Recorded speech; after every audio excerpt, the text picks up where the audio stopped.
All right.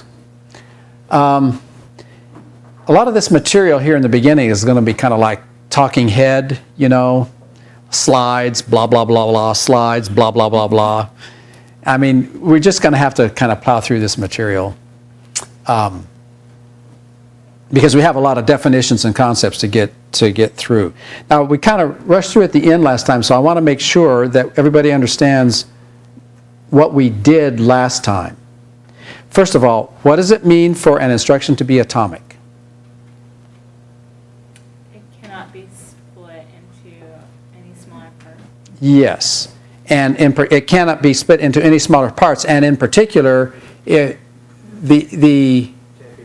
can't be interleaved. Yeah, it can't be subdivided and split and then interleaved. Mm-hmm. And then what did we say is is going to be our assumption in our textbook, in our binary textbook? We are going to assume that when we are given an algorithm, that every statement in the algorithm is what? That's our assumption, that every statement is atomic, right? But then we said, but wait a minute, how can we justify that? Because if we look here, so here, justification of the atomic assumption. It can make a difference in the analysis if you make the atomic assumption. So here, let's take a look at 2.3. So algorithm 2.3. What did we say? If these instructions are atomic, what is the only possible final value of n? It must be what? If these statements are atomic, the final value of n has to be what? 2. It must be 2. Can't be 1. It has to be 2. Are you with me? But then what did we say? And here was the scenario for that, right? Either P1 goes first and then Q1, or Q1 goes first and then P1. And if they're atomic, in both cases, the output is 2, right? But then what did we say? In real life, are assignment statements in C++ or Java or C++, in real life, are they atomic? In real life, are they? Yes or no? They are not. Why not? Because the compiler translates them to what kind of statements? Loading and storing, exactly.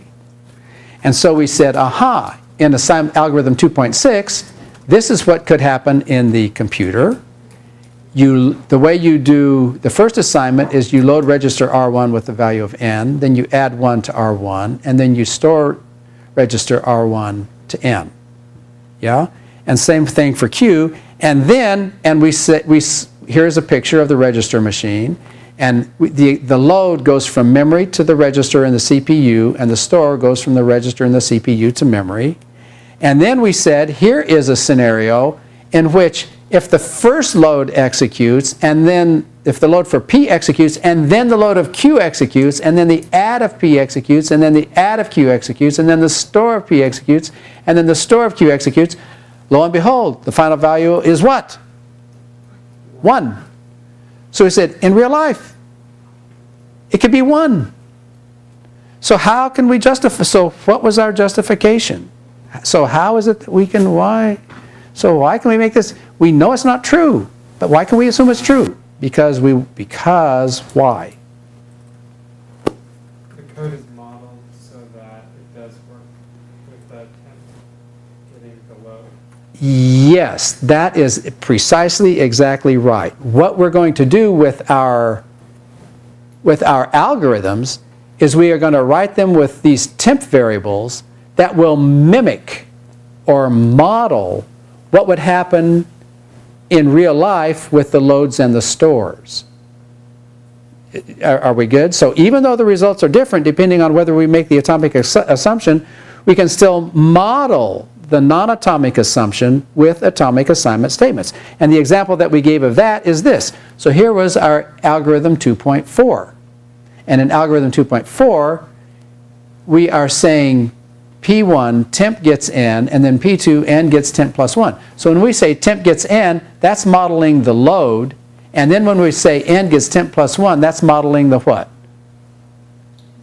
The store.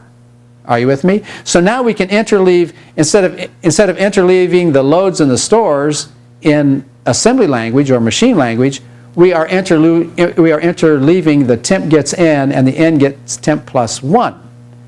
And then when we analyze this, here is a scenario in which if you do P1 and P2 first, and then Q1 and Q2 first, you get the right answer. But here, if you do P1 gets temp, if you do P1 first, temp gets in, and then Q1 temp gets in, and that gets interleaved, and then P2 n gets temp plus 1, and then Q2 n gets temp plus 1, the value of n is 1. So what we see then is that we are going to model what would happen if they were not atomic by using this temp to model that, and yet let our assignment statements be, we can assume that they are atomic. All right, does everybody remember that and get that? Are we good? That's kind of important. And actually what we're going to do today is we're going to see that we're going to be able to do an analysis that is related to that. Okay, now, so what we're going to do now is we have some concepts to go through that we're going to need later on, and we're going to just have to, like I say, this is kind of like a talking head lecture. I don't like these kind of lectures where I just blah blah blah and read off the slides. That's not supposed to be very educational, but so be it. So anyway, few definitions. First of all, a computation. Actually, I think one of you guys emailed me and asked me what it was a computation. So a computation is a directed path through a graph starting from the initial state and ending in a halt state.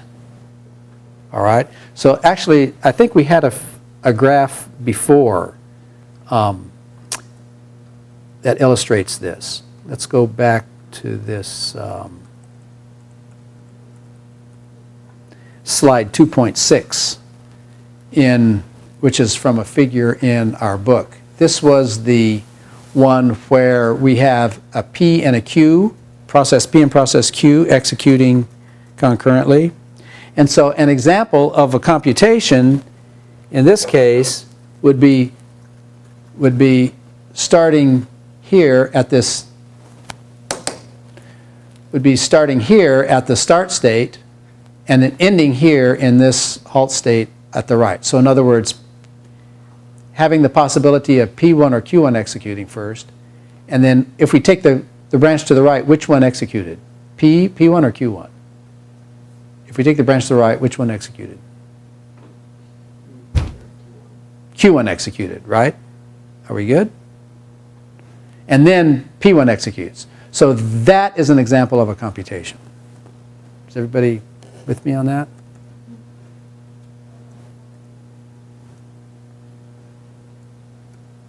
Okay. And then our author's definition of a scenario is a table representation of a computation, right? So the scenario, we've seen scenarios before. Here's an example of a scenario. It's a table representation of that computation. In which, for example, with this one, P1 executes first, then Q1 executes, then P2 executes, then Q2 executes, and it's in the form of a table.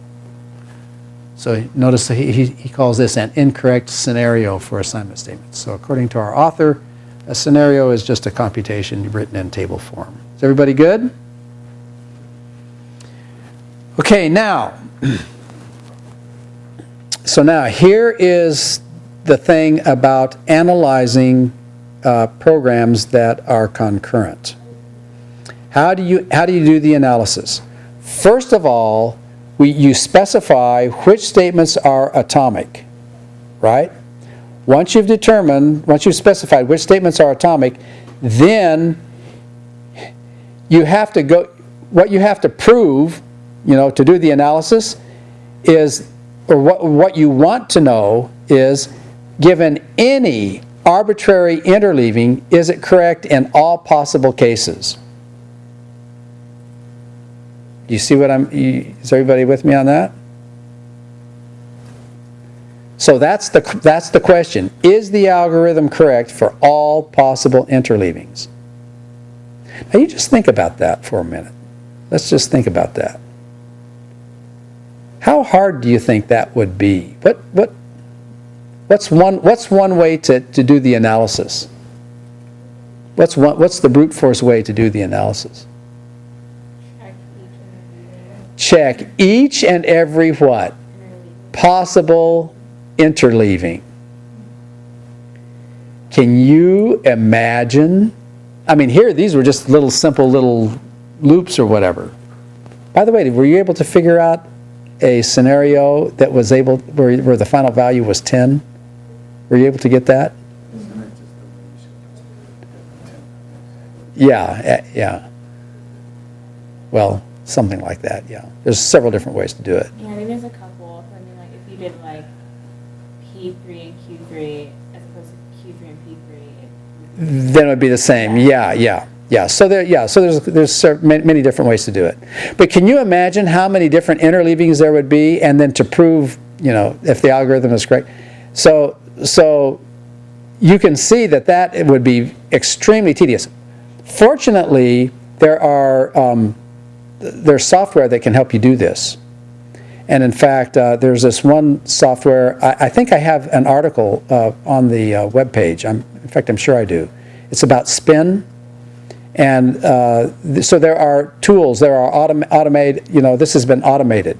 The tools for going through and checking all the possible ones. And I think that's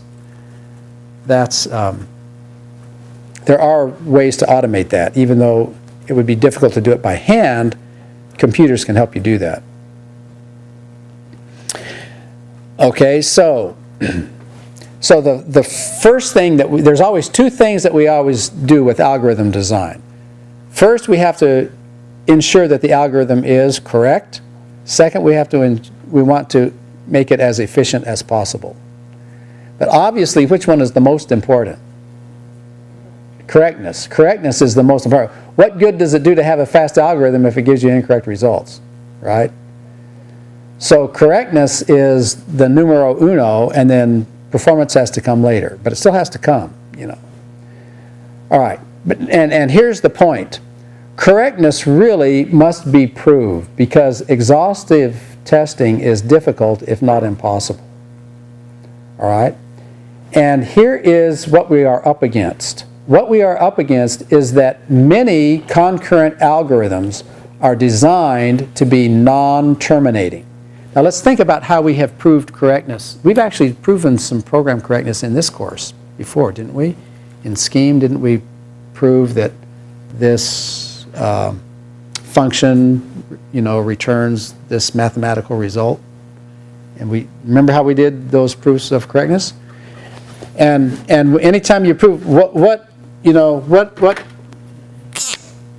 it called that we have to do? What do you have when you specify a program? What have we done in the past in the formal methods and the discrete structures? The precondition, statement, and postcondition, right? And what was the assumption behind those proof techniques that we used whenever we did this? Verified that that the specification given by a precondition and postcondition, that this satisfied that. What was the? Do you remember what's the interpretation of the Hoare triple? Aha. Let's remember this. What's the Oh, you remember I've asked you this a bazillion times before. Come on. Do you remember what is the interpretation of a Hoare triple? If blah, blah, blah, blah, and blah, blah, blah, blah, then blah, blah, blah is blah, blah, blah, blah to be blah, blah, blah, blah. What is it? If P is true. If P is true, if the precondition is true, And statement S executes. and statement X, Q will be true. you left out one little tiny detail. And it terminates. Yes. Well, then it will terminate. Yeah. You're basically right. So if the precondition is true, and you execute S, statement X, that's the program statement, then what? The statement S will terminate, and Q, the postcondition is guaranteed to be true. That's the interpretation of the Hoare triple. One of those phrases in there was S will do what? Terminate. Here's the thing, you guys. Concurrent programs frequently are designed to be non-terminating. Now, can you think of an example of a program that needs to be correct even though it doesn't terminate? Operating system. Yes, an operating system is a very good example of one. Because you start up the computer, and while the operating system is running, you want to ensure that it's running correctly even though it hasn't stopped. Even though you haven't done a shutdown, you want to prove that it's doing what it needs to do. That's a really good example. What's another example? Internal clock. Is a clock a program? Think of another application. Think of an application that needs to be doing its thing correctly even though it doesn't terminate. There's actually lots of them if you think about it. I mean, once you sort of get... See, the problem is we all write programs just for our computers, little apps that terminate. But can you think of what other things computers do? Operating system. Operating system was one, yeah, but what's another one? Music player. In music player, you want the music player to keep playing its tunes over and over again, and if it doesn't halt, even if it doesn't stop, you want it to be playing the tunes correctly. Yeah, that's a good one. What's another one? How do you guys get home? You drive a what? You drive a car, right? What's inside the engine? What's under the hood of your car? A whole bunch of what? Moving pieces. Well, moving pieces, mechanical, right? But what else? What controls all that stuff? What controls all that stuff? How does your car know how to do anti-lock braking and all that stuff? What does it do? What's in there? What's under the hood of your car? Yeah, a whole bunch of computers, right? All that stuff's computer controlled, right? What's the computer figuring out? How much gas to go into the fuel injection thing, you know? Are you with me? It's all digital. All this stuff is digitally controlled now. And it needs to operate correctly without having the car do what? Stop. While the car is running, it needs to be running correctly. So these computer chips they're controlling machinery. All right, are you with me? Your washing machine, your microwave, your vending machine, right? The vendor comes in, he puts the cold drinks in the vending machine, he closes the door, he turns it on, the vending machine is on. What's controlling that vending machine? A program that's running continuously. Yeah, you see what I mean? And so what happens? Somebody comes and puts some money in, presses a button. What happens if he presses the button before he puts the money in? Well, it needs to operate correctly, even though it doesn't terminate. Yeah. Is something like a vending machine constantly going through a recursive function? Oh, not necessarily recursive. It's probably in a loop. That Yeah. has an if statement for what to do with the money? Yes, that is absolutely what it's doing. It is continually running, and the sensors come, you know, there's sensors that control. Yeah, in fact, you know, there's probably more computers that do that than there are laptops and other kinds, because the machinery is all over the place. I mean, our appliances, every appliance that we use now is computer controlled, virtually, right? I mean, even washing machines and dryers and everything, toasters even are these days. Yeah? Refrigerators, yeah. Just think about that, okay? So, all right, now, whenever you think about a program that needs to be executing endlessly, and yet it still needs to be running correctly, you can't use this triple thing anymore, because this assumes some sort of termination in some kind of final state. But when something is running continuously, we don't specify like that. We can't specify like this anymore. So this is out. So how do we specify? Well, here's two things that we need to be aware of, that we need to look for in software that runs endlessly, okay? The first property that we want to look at is called a safety property, okay? Now, when you think about safety, you think about the word always, all right? And we'll give an example of this in a minute, but what we mean by a property that is always true, or a statement that is always true, what we mean by the word always is that P must be true in every state, in every computation. That's what always means.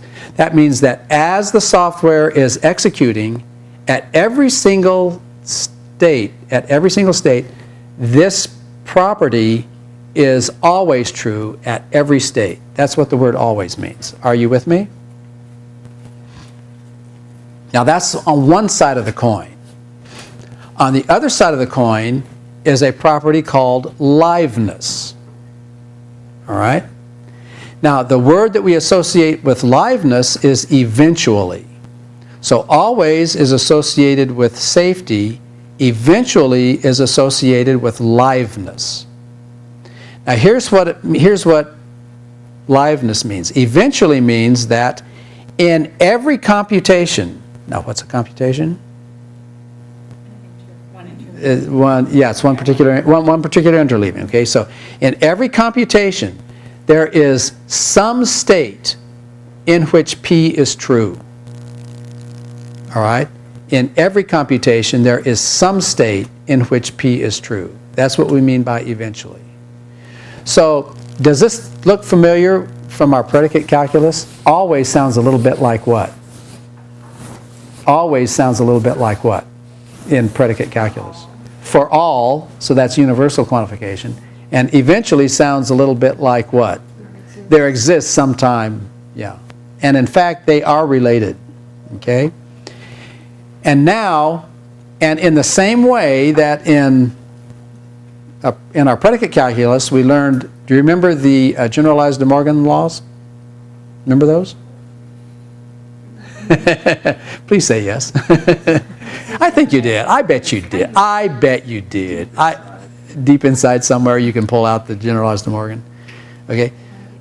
So what was the generalized De Morgan? Generalized De Morgan is an example of the, with this association with always, with for all, with universal, and eventually with existential. We have this duality principle. The first duality principle is if P is a safety property, then not P is a liveness property. Because what is a safety property? It is always true. Okay? So if it's always true, then what is not always? Eventually not. Or, yeah. There exists, yeah. Now, here. Instead of saying it in words, here it is. This is one of the generalized De Morgans, right? Do you remember this one? Please tell me this looks familiar. Not for all x range R body P. Do you remember this? Equivalence what? There exists an x range R body not P. We did this a lot, didn't we? Okay, and what we're saying is that the safety property is associated with the for all. But we know from generalized De Morgan that not for all equivalents, there exists an x over range R body not P. But this exists is like the eventually. And so what's the other dual one? If P is a what? There's two ways to do this. What's the other one? If P is a what? Liveness property, then what? Then not P is a what property? Is a safety property. Okay, so there's that. If P is a liveness property, then not P is a safety property. And now what's the generalized De Morgan that illustrates that? There's another generalized De Morgan. You remember what it was? Not there exists range R body P is what? For all x range R body not P. And it's easy to get one of these from the other one, right? Does everybody see how that works? Now, all of this has been kind of abstract, so what I want to do next is give you some examples. So, first of all, let's talk about that vending machine. So here, an example with a vending machine of a safety property is this. Suppose you are the vendor and you have sunk a lot of your life savings into like a dozen vending machines, and you hire a helper to install these vending machines at all these different locations in your neighborhood. And then you take your money and you invest it in soda pop, or soft drinks, and you stock all of this stuff. What do you really not want to have? What do you, to keep your investment safe, what do you want? You definitely want something to not happen. What do you want to not happen? Huh? You don't want to have your product just coming out without having the money in the machine, right? Are you with me? So look, in this particular example of a vending machine, a safety example is, it is always true that if no money is inserted, no drink is dispensed. That's what you want for your investment to be safe. Are you with me? So do you see that that's a safety example? So the software that controls that vending machine you need to be able to prove, for safety's sake, you need to be able to prove that if no money is inserted, no drink will be dispensed. Otherwise, you're going to lose your investment. Here's another one that's a little bit more life and death. This one's just money. But how about this next one? How about a missile defense system? You guys heard about the Star Wars defense? Reagan era thing. Still controversial. Anyway. So what do you want? So now what do you have? You have this big missile defense system, and you have a button that gets pressed, that when you press the button, what happens? A missile is launched, right? And in order to keep the world safe, what do you want to guarantee? The software that controls all this stuff, what do you want to guarantee? It's always true that what? No missile gets launched unless the button is pressed, right? So you want that to be in every state. You want to assure that if no button is pressed, no missile gets launched. In the same way that if no money is dispensed, no soft drinks get, or if no money is inserted, no soft drinks get dispensed, right? So those are examples of safety. And now, what is this, our observation about safety? Safety usually rules out bad behavior, right? Because, what about all these safety regulations? What do? They rule out, like safety belt. Why do you put on a safety belt? That rules out bad things happening if you get in a crash, right? So that safety usually rules out bad results or bad behavior. Now, what about a liveness example? Now, so as far as the customers are concerned, what does the customer want to have guaranteed? If you put money in, you better get your soft drink out. Now, do you see that is the proper that is a description of the proper functioning of the vending machine? Do you see what I mean? So this isn't ruling out bad behavior. This is having the software do what it is supposed to do when the sequence of inputs happen. Are you with me on that? Okay? And can you tell me on the missile defense system thing, what would be the liveness property with the missile? Yes, if a button is pressed, that missile better be launched, otherwise you press it, wait, it's not going, right? So in order for it to behave as it should, if the launch button is pressed, the missile will eventually be launched. Now, it might not happen right away. It might happen, like a minute later or a half a minute later. The soft drink you don't have to press it and it's there. Press it and then it might have to go do some things and some mechanical things, and then it drops out. Or maybe if it's one of those cups, the cup comes out and then the liquid goes in it and then you take the cup out. Whatever. But eventually, do you see that both of these involve an eventually as opposed to an always? Are you with me on that? So see, the liveness is eventually. Okay? And in contrast to safety, which rules out bad behavior, liveness ensures that the system does what it is supposed to do. So those are our examples of liveness and what was the other one? Safety. Okay?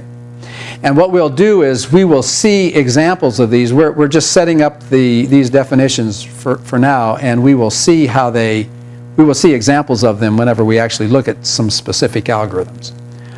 Okay, now this next topic is, it's really kind of elusive. So I've got a detailed set of slides here that is more than that amplifies in detail what's in the book.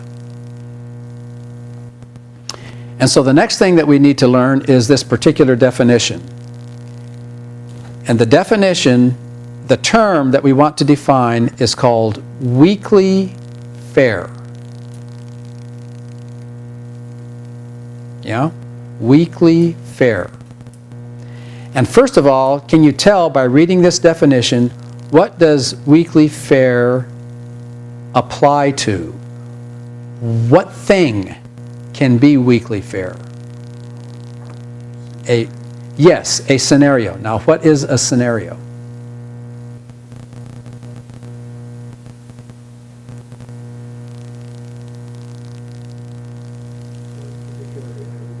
Yeah, it's one particular interleaving. Didn't we say that it was, with the table? But anyway, it is a particular interleaving. Are you with me? So a scenario is a particular interleaving. So do you see then that in order to say that something is, the thing that is weakly fair is the scenario. Are you with me? Weakly fair is a property of a scenario. So it is a property of a particular interleaving. Now that's important, because if we don't remember that, then it's hard to understand what we're talking about. Okay? So weakly fair applies to a scenario. Now, what is weakly fair? A scenario is weakly fair if at any state in the scenario. Now, what do we mean by any state in the scenario? Like, suppose we have an example of a scenario as like, suppose it's like P1, P2, Q1, P3, Q2, Q3, ... So here is just some arbitrary random scenario, right? Just assume that these P's and Q's are statements in concurrent processes. Yeah? So what is it? It says this is weakly fair if at what? Any state in the scenario. Okay, so what is a state of the scenario? That's, like if we were doing a state transition diagram, at any point right here, at any state in the scenario, a statement that is what? Continually enabled eventually appears in the scenario. Now, what do we mean by continually enabled? What do we mean by the fact that a statement is enabled? See, at the very beginning here, what two statements, suppose that the processes were P and Q. And suppose that the first statement in process P is P1, and the first statement in process Q is Q1. Do you see that in the very beginning, P1 and Q1 are enabled? So what does it mean to be enabled? It means available to be executed next. Is everybody with me on that? It means available to be executed next. Yeah? So now at this state, after we did P1, at this state, what is enabled? Which statement is enabled? Yeah. Yes, either P2 and Q1 are the ones that are enabled. Does everybody see what that means? Okay. So if at any state in the scenario, a statement that is continually enabled eventually appears in the scenario. Right? That's what it means to be weakly fair. Now, let's do an example. Let's analyze algorithm 2.5. And here's the question that we pose. Does algorithm 2.5 necessarily stop? So let's take a look at algorithm 2.5 in the next slide. Check it out, sports fans. Let's think about this. Let's think about this real hard. N, is that local or global? That's global, and it's shared, right? And it's initialized to what? 0. Flag, local or global? Global. It's type. Boolean, initialized to? False. Right? So that happens before, right? And furthermore, there are no local variables. Are you with me? And what does P do? P1, while flag equals false, and then the body of that loop is n gets 1 minus n. Are you with me? Then Q only has one statement. Flag gets true. Q1 is flag gets true.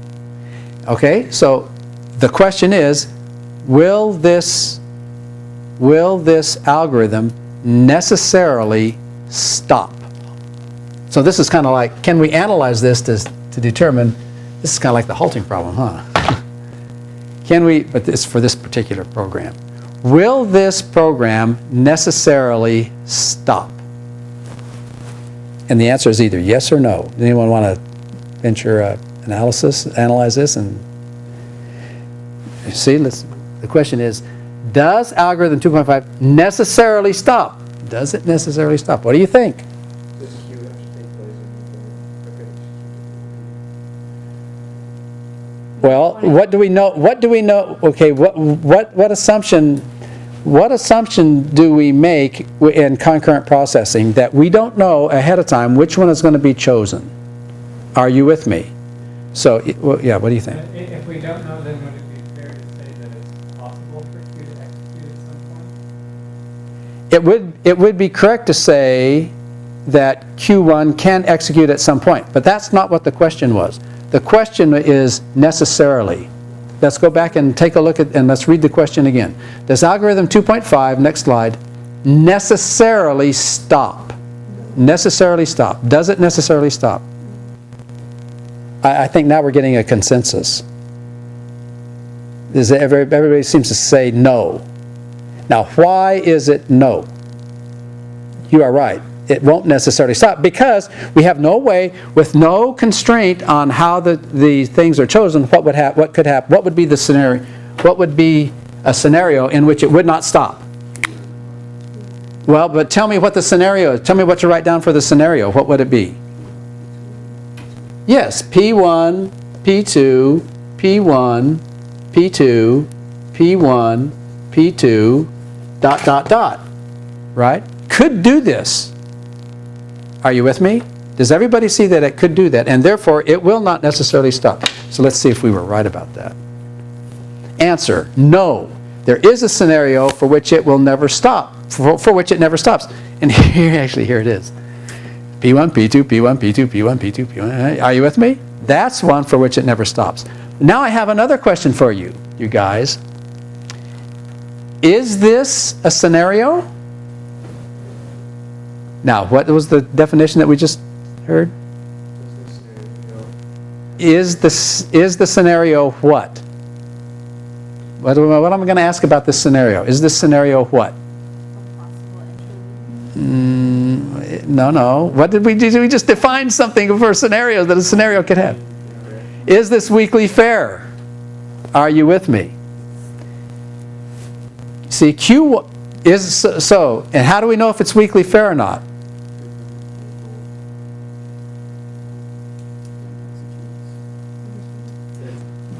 It eventually appears in the scenario. If a statement is continued, Enable. it will eventually appears in the scenario. In the scenario. So the question then is about Q1, right? Now let's relate this back to weekly fair. Q1 is continually enabled, but does not what? Does not appear in the scenario. So is this scenario weekly fair, yes or no? No. It is not. Therefore, the scenario is not weekly fair. Now, does everybody see how that worked? Now, do you see what we mean by Q1 being continually enabled? Because at every point along here, Q1 was enabled, it was continually enabled. It was available to be chosen, but it never got chosen. Are you with me? So therefore, that scenario is not weakly fair. Now here's the thing, you guys. Who determines whether or not that statement's going to be chosen? Who does that? What does that? Well, the operating system does that, because the operating system has programmed into it a scheduling policy. Do you see what I mean? Because what does the operating system have to do? The operating system has to decide which job is given to the CPU to make progress. That's the operating system's job. So some programmer had to program in a scheduling policy to decide that, right? And here's the point. If the operating system can assure weak fairness, then what? Then what about algorithm 2.5? It will be guaranteed to terminate, but only if, but not under no restrictions, under the restrictions that the operating system assures weak fairness. Are you with me? Okay? So, what does fairness depend? It depends on the scheduling policy of the operating system. Now, does everybody see that? Are we good? So that's weak fairness. Now, the last definition that we have to do today is called a critical reference. And here is where there are some, I want you to, let's make sure we can understand this, how this critical reference works. Here's the definition of critical reference. One more definition. Variable V is a critical reference if A, it is assigned in one process and has an occurrence in another process, or B, it occurs in an expression in one process and is assigned in another one. So let's try to remember those two parts. It is assigned in one process, has an occurrence in another one, or what? Occurs in an expression in one and is assigned in another one. Okay, so we can remember those two? Okay, so now let's do some examples. Oh, sorry, one more definition. Limited critical reference. This is LCR, limited critical reference. Now, limited means it's, can't have too many of them, right? Limited.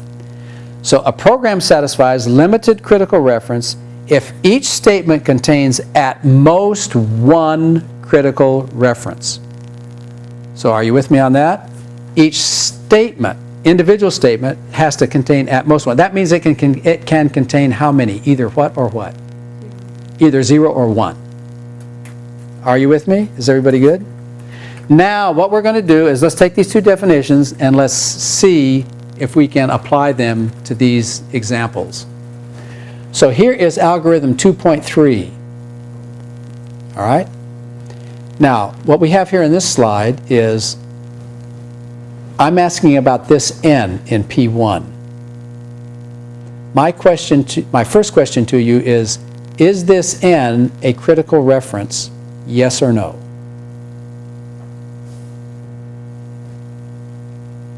Now, what did we say the definition was? Is this n a critical reference, yes or no? And is it by part A or part B of the definition? Is this n a critical reference? Is this microphone on? Well, it is assigned. It is. Assigned in one process. Well, but where is it? Where is it in this? Where is it in P? Where is this particular example of n in P? It is in a what? Expression. It's in an expression. So it occurs in an expression there. So this n is in this expression, and what else? And it's assigned in another what? In another process. So over here in Q, do you see that n gets something? So do you see that n is in this expression, in this process, and it's assigned a value in another process?